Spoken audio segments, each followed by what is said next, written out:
I would love to go to Cleveland Browns OTAs right now with this quarterback up. Everybody wants to see Shedeur. He's been impressive. You talk to people in the building, they say he's been impressive.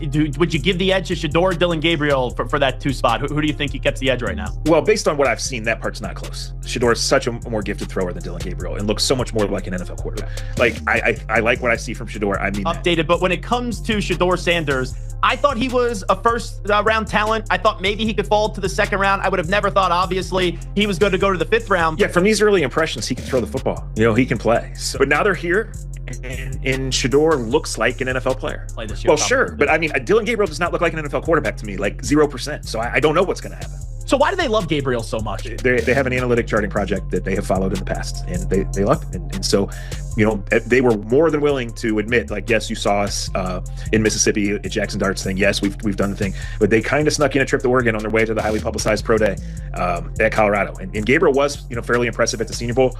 Andrew Berry and Stefanski were there on the sideline watching every throw. Tyler Shuck was kind of the story. He just flew under the radar, right? And then I just don't think any other team was taking him in the top 100 or probably the top. Them at dinner was great. You know, we had them up in Cleveland, so we've already had them to dinner, have had them in our building. But I think it's good for the relationship, for us and them, get to know those guys, spend time with our coaches, spend time with ownership and Andrew and myself. It was fun. I would say it was a really fun night. I think he has that in him. That's how he's been raised his whole life. He's been around this game. He's been around what it means to be in the NFL, what it means to be in college. He's had a different journey than most. So I think that's all has aided him to where he is right now. But he's made of the right stuff. And then you saw him today. What he was able to do physically was really impressive.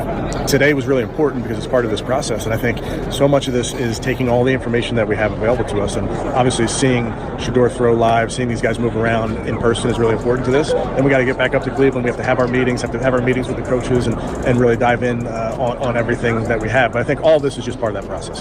Very impressive. Ball came out super easy. Had some throws on the bounce that I thought in particular were really impressive. Ball placement was good. Moved well. I think that they did a nice job with the script and what they asked him to do. He wasn't just sitting back there making throws. He was moving in the pocket and was making some high-level throws. Concern on arm strength for Shedeur. He can make all the throws. I thought the velocity was really good. I thought he put the ball, again, on a rope on a couple of those throws, which is good to see. And you can see some of those throws on tape, and then you get to confirm it in person. Moves well. I mean, you just put on the tape. He runs away from people. He's scored touchdowns down in the low red where he can use his movement skills. So, he's a mover. Now, I know there are some guys in the draft, there's some guys in this game that, really have that ability to break the pocket and hurt you with their legs. I think he still has that, but it's really his ability to hurt you from the pocket that I think sets him apart.